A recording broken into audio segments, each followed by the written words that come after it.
आपके घर में बिरयानी पकी हुई थी और बहुत सारे गेस्ट आ गए। बिरयानी तो आपने लिमिटेड बनाई थी, तो बिरयानी क्या है? बिरयानी है लिमिटिंग रिएक्टेंट।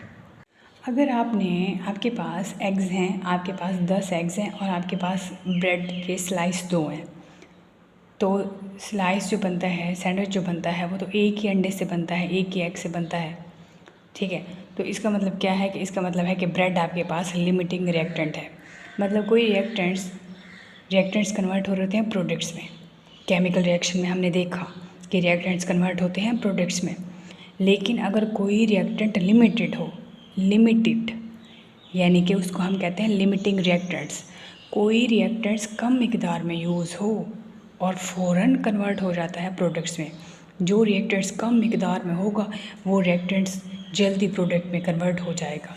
ठीक है, तो यहाँ आज हम पढ़ेंगे लिमिटिंग रिएक्टेंट्स क्या होता है। अगर कोई रिएक्टेंट कम मिकदार में मौजूद है, मतलब लिमिटेड है। ठीक है, आपके घर में बिरयानी पकी हुई थी और बहुत सारे गेस्ट आ गए। बिरयानी तो आपने लिमिटेड बनाई थी, तो बिरयानी क्या है? बिरयानी है लिमिटिंग रिएक्टेंट। ठीक है, तो यहाँ पे है कि हमें लैब्स में जब रिएक्टेंट्स कन्वर्ट होते हैं प्रोडक्ट्स में, तो हमारे पास तो केमिकल इक्वेशन बैलेंस्ड आ रही होती है। लेकिन कभी कभी ऐसा होता है कि रिएक्टेंट्स कम होते हैं और वो फ़ौरन प्रोडक्ट्स पे कन्वर्ट हो जाते हैं। कभी कभी ऐसा होता है रिएक्टेंट्स ज़्यादा होते हैं और वो कन्वर्ट होते हैं प्रोडक्ट्स में। मतलब रिएक्टेंट्स कम भी हो सकते हैं, यानी लिमिटिंग रिएक्टेंट्स उस केस में हम उसको बोलेंगे, और ज़्यादा भी हो सकते हैं, यानी एक्सेस रिएक्टेंट हम उसको बोलेंगे। तो यहाँ पे देखिए एक्सेस रिएक्टेंट क्या होता है, जो कि आखिर में बच जाए। ठीक है, आपने बहुत ज़्यादा कोई चीज़ यूज़ की है, वो एंड में बच गई है। ठीक है, आपने अपने शॉपिंग इतनी सारी की है लेकिन एंड पे पैसे बच गए आपके पास, तो मतलब वो एक्सेस रिएक्टेंट था। Reactants which left over at the end of reaction, तो उसको हम कहते हैं एक्सेस रिएक्टेंट। ये इसलिए भी हम यूज़ करते हैं, ये ज़रूरत होता भी नहीं है। Often more reactants needed in often one reactant added in excess. कोई रिएक्टेंट कभी कभी हम बहुत ज़्यादा ऐड कर देते हैं, हालांकि इतना ज़रूरत भी नहीं होता, लेकिन हम उसको जल्दी ज़्यादा ऐड कर देते हैं, इसलिए ताकि रिएक्शन हमारा कंप्लीट हो सके। ठीक है, ताकि रिएक्टेंट्स कन्वर्ट हो सके प्रोडक्ट्स में। This commonly done to make sure more expensive reactants get used up completely. कि मतलब यहाँ पे कहने का मतलब ये है कि कभी कभी ऐसा होता है कि हम बहुत ज़्यादा रिएक्टेंट्स यूज़ कर देते हैं, तो इस चीज़ को हम एक्सेस रिएक्टेंट्स बोलते हैं। ये ऐसा क्यों है? ताकि कभी कभी हमारा बहुत ही कोई महंगा कीमती रिएक्टेंट्स जो है वो कन्वर्ट हो जाए प्रोडक्ट्स में। हमने कोई रिएक्टेंट्स हमारे पास बहुत ही महंगा है, एक्सपेंसिव है, तो हम रिएक्टेंट्स बहुत ज़्यादा डाल देते हैं ताकि वो पूरा का पूरा यूज़ हो जाए। तो इस चीज़ को वो एंड पे फिर बच भी जाता है, तो इस चीज़ को हम एक्सेस रिएक्टेंट बोलते हैं। अच्छा, यहाँ पे है लिमिटिंग रिएक्टेंट्स क्या होता है। Reactants that consume air layer and stop reaction. ऐसा रिएक्टेंट जो कि रिएक्शन के अंदर फ़ौरन कंज्यूम हो जाए और स्टॉप भी कर दे रिएक्शन को, तो उस चीज़ को हम कहते हैं लिमिटिंग रिएक्टेंट। मतलब एक स्पेसिफिक अमाउंट थी, कम अमाउंट थी, लिमिटेड थी, वो फ़ौरन कन्वर्ट हो गई है प्रोडक्ट्स में, जल्दी कन्वर्ट हुई है और रिएक्शन को उसने स्टॉप कर दिया।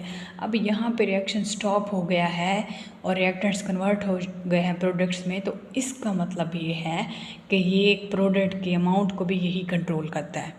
ज़ाहिर है रिएक्टेंट्स कन्वर्ट होते हैं प्रोडक्ट्स में, अगर रिएक्टेंट ही कम है तो वो प्रोडक्ट्स कम बनेंगे, प्रोडक्ट जल्दी बनेंगे। तो इसका मतलब है रिएक्टेंट्स की जो रिएक्टेंट्स कन्वर्ट होते हैं प्रोडक्ट्स में, तो ये अमाउंट ऑफ प्रोडक्ट को भी कंट्रोल कर रहे होते हैं, ये रेट ऑफ रिएक्शन को भी कंट्रोल कर रहे होते हैं।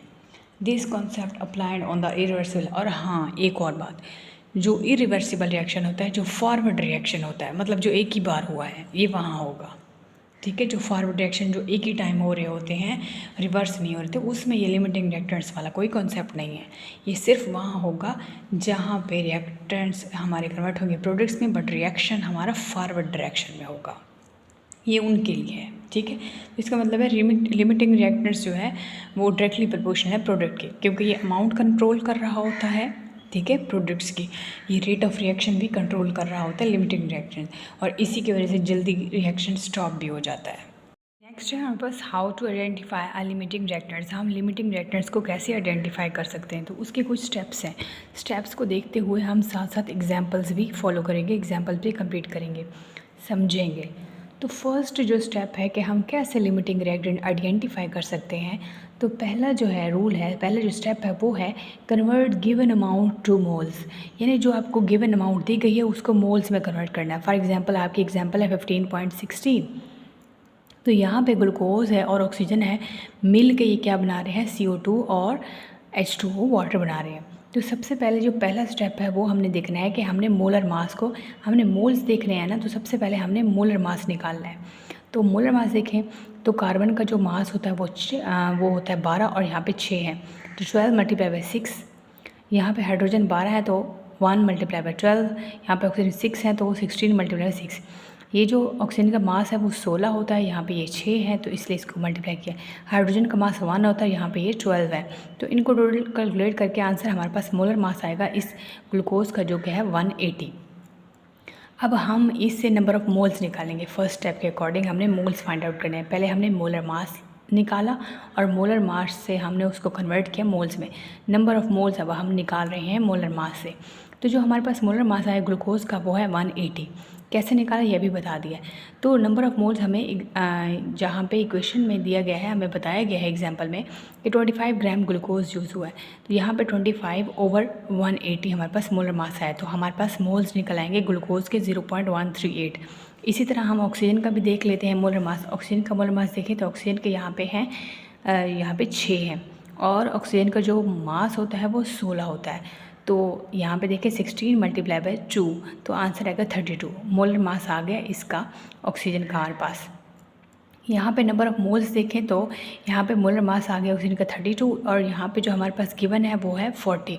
तो 32 को जहाँ हम देंगे 40 से डिवाइड करेंगे तो आंसर हमारे पास आएगा 1.25 मोल्स। यानी फर्स्ट स्टेप के अकॉर्डिंग हमने मोलर मास से, रिएक्टेंट के मोलर मास से हमने मोल्स फाइंड आउट किए हैं। पहले हमने मोलर मास निकाला है और फिर हमने मोल्स कैसे, इससे हमने डिवाइड करके मोल्स निकाले हैं, ठीक है, जो कि हमें एग्जाम्पल में दिया गया था मास, उससे हमने मोल्स निकाले हैं इससे, ठीक है। ये था हमारे पास जो निकला, और वो जो एग्जाम्पल में हमें अमाउंट दी गई थी उससे हमने मोल्स निकाले। सेकंड है calculate number of moles of products from given moles of reactants. यानी अब हमने प्रोडक्ट्स के मोल्स निकालने हैं रिएक्टेंट से। तो यहाँ पे अगर देखें हमारे पास है 1 मोल ग्लूकोज का, यहाँ पे ग्लूकोज का 1 मोल यूज़ हो रहा है, तो इसमें CO2 के मोल्स कितने होंगे। ये जो 1 मोल है ग्लूकोज का, ये कितने CO2 बना रहा है, इसका कितना हिस्सा है प्रोडक्ट में। प्रोडक्ट में ये जो हमारे पास प्रोडक्ट बनी है CO2, इसका कितना हिस्सा है इससे, इसने कितना CO2 दिया।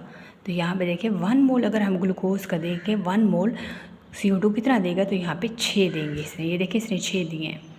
तो यहाँ पे अगर 0.138 हो तो फिर कितने होंगे, तो 6 को मल्टीप्लाई कर दो 0.138 से, वो जो हमने मोल्स निकाले थे, तो आंसर आएगा 0.83 मोल्स दिए हैं इसने। यानी इसने कितने दिए हैं, अगर 1 मोल दे रहा है CO2 कितने दे रहा है, 1 मोल जो रिएक्टेंट है ग्लूकोज, ये कितने CO2 दे रहा है प्रोडक्ट में, तो ये 6 दे रहा है। और अगर 0.138 मोल्स हों तो फिर कितने मोल्स आएंगे, 6 को मल्टीप्लाई कर दो इसके मोल से, तो आंसर आएगा 0.83। इसी तरह ऑक्सीजन कितने दे रहा है CO2 प्रोडक्ट्स में, कितना कंट्रीब्यूट कर रहा है, तो यहाँ पे देखिए 6 मोल्स हैं।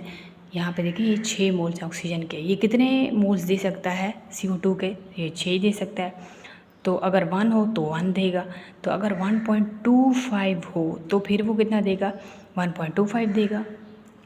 तो यहाँ पे हमारा सेकंड भी कंप्लीट हो गया कि जिसमें हमने देखा कि कैलकुलेट नंबर ऑफ़ मोल्स हमने कैलकुलेट करने हैं प्रोडक्ट के रिएक्टेंट से। रिएक्टेंट के मोल्स से हमने प्रोडक्ट के मोल्स कैलकुलेट करने हैं क्योंकि वो हमें गिवन है। थर्ड स्टेप है identify reactants which give least amount of product. अब हमने रिएक्टेंट्स वो आइडेंटिफाई करने हैं जो बहुत कम प्रोडक्ट दे रहे हैं, यानी लिमिटिंग रिएक्टेंट्स देखना है वो कौन है जिसने प्रोडक्ट कम दी है। तो यहाँ पे देखें हमारे पास जो CO2 सबसे कम कौन सा है, ये 0.83 है या वो 125 है, 0.83 है, ठीक है। तो यहाँ पे 0.83 वो जो हमारे पास मास ऑफ CO2 आया है, पहले हम मास देखेंगे। कार्बन डाइऑक्साइड का जो मास होता है वो होता है 44, क्योंकि मास जब हम निकालते हैं ना तो हम मास उससे ज़रब देते हैं मॉलिक्यूलर मास से, तो यहाँ पे देखिए 0.83 को मल्टीप्लाई करेंगे उसके एग्जैक्ट 44 उसके मास से, तो आंसर आएगा 36.5। तो ये हमारा थर्ड भी कंप्लीट हो गया है। ये कितना आसान था, बस आपने इन स्टेप्स को देखना है और एंड पे इन्हीं से पता चलाना है कि कौन सा रिएक्टेंट्स कम रिएक्टेंट्स दे रहा है, कौन सा रिएक्टेंट कम प्रोडक्ट दे रहा है, कौन सा लिमिटिंग रिएक्टेंट्स है। तो यहाँ पे लिमिटिंग रिएक्टेंट से चूज़ हो रहा है वो ग्लूकोज है, क्योंकि इसने कम रिएक्टेंट्स दिए हैं, यहाँ पे कम प्रोडक्ट दी है CO2 वाली। तो कितनी थी, वो थी 36.5। तो इसको आपने अच्छे से करना है, ये आपकी एग्जाम्पल सोल्व है।